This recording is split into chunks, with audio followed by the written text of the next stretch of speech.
क्या आपने कभी सोचा है कि मरने के बाद क्या होता है? आपकी आत्मा कहाँ जाती है? क्या वो किसी और लोक में जाती है या बस खत्म हो जाती है? और क्या आप खुद तय करते हैं अगला जन्म या मुक्ति? आज इस वीडियो में हम जानेंगे परमहंस योगानंद जी के दृष्टिकोण से आत्मा की रहस्यमयी यात्रा। स्वागत है आप सबका हमारे चैनल एलिवेट डीएनए में, जहां आज हम जानेंगे मृत्यु के बाद आत्मा कहां जाती है। अक्सर हम सोचते हैं कि मृत्यु का मतलब है सब कुछ खत्म हो जाना, लेकिन योगानंद जी कहते हैं मृत्यु जीवन का अंत नहीं है, बल्कि आत्मा के लिए एक परिवर्तन है। मृत्यु अंत नहीं है, यह एक दरवाजा है। जैसे कोई यात्री एक कमरे से दूसरे कमरे में जाता है। याद रखिए, हम शरीर नहीं हैं, हम आत्मा हैं। आत्मा ना जन्म लेती है ना मरती है। तो अब प्रश्न उठता है कि मृत्यु के बाद आत्मा कहां जाती है? जब अंतिम सांस थमती है तो आत्मा सहस्त्रार चक्र से बाहर निकलती है। योगानंद जी कहते हैं यह हर किसी के लिए समान नहीं होता, यह आपकी चेतना और कर्मों पर निर्भर करता है। अगर जीवन मोह, क्रोध और भोग में बीता तो आत्मा उलझ जाती है।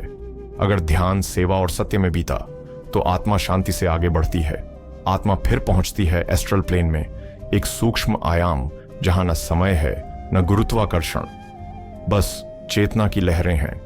योगानंद जी इसे प्रकाश और ऊर्जा से बना एक संसार बताते हैं। यहां आत्मा अपने कर्मों के अनुसार अनुभव करती है, प्रेम, प्रकाश और आनंद, या फिर भ्रम, पीड़ा और अंधकार।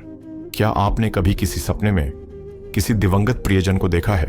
कमेंट में बताइए, क्योंकि आत्माएं संपर्क करती हैं पर हम ही नहीं सुनते। अब प्रश्न उठता है कि आत्मा एस्ट्रल प्लेन में क्या करती है? इस सूक्ष्म लोक में आत्मा करती है आत्मनिरीक्षण। योगानंद जी कहते हैं आत्मा स्वयं अपने कर्मों का दर्पण बनती है। वो हर क्षण को देखती है, हर भावना को महसूस करती है जो उसने दूसरों को दी थी, दर्द भी, प्रेम भी। तो क्या आत्मा अपनी इच्छाएं वहां पूरी कर सकती है? हां, लेकिन केवल विचारों से।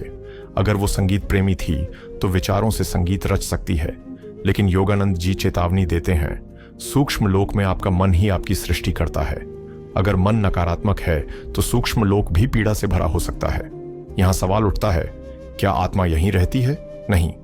अगर उसके भीतर अधूरी इच्छाएं हैं, वो पुनर्जन्म के लिए खींचती है। योगानंद जी कहते हैं यह आकर्षण उतना ही स्वाभाविक है जितना पानी का नीचे बहना, और आत्मा फिर जन्म लेती है। पुनर्जन्म कोई संयोग नहीं होता। योगानंद जी बताते हैं आत्मा अपने अगले माता पिता, स्थान और परिस्थितियों को अपने कर्मों और विकास के अनुसार चुनती है। वो उसी आत्मा के पास लौटती है जिससे कुछ अधूरे बंधन थे। लेकिन कुछ आत्माएं लौटती नहीं। क्यों? क्योंकि उन्होंने सब कुछ सीख लिया होता है, सब कुछ त्याग दिया होता है। योगानंद जी कहते हैं जो आत्मा सभी बंधनों से मुक्त हो जाती है वह सूक्ष्म शरीर भी त्याग देती है और कारण लोक में प्रवेश करती है। यहां आत्मा और भी सूक्ष्म बन जाती है। शुद्ध विचार, शुद्ध चेतना, फिर आती है मुक्ति। योगानंद जी कहते हैं मुक्त आत्मा ईश्वर की चेतना में समा जाती है, जैसे नदी समुद्र में। यह अंतिम गंतव्य है जहां कोई भेद नहीं बचता। मैं और तू मिट जाता है, बस शांति और आनंद।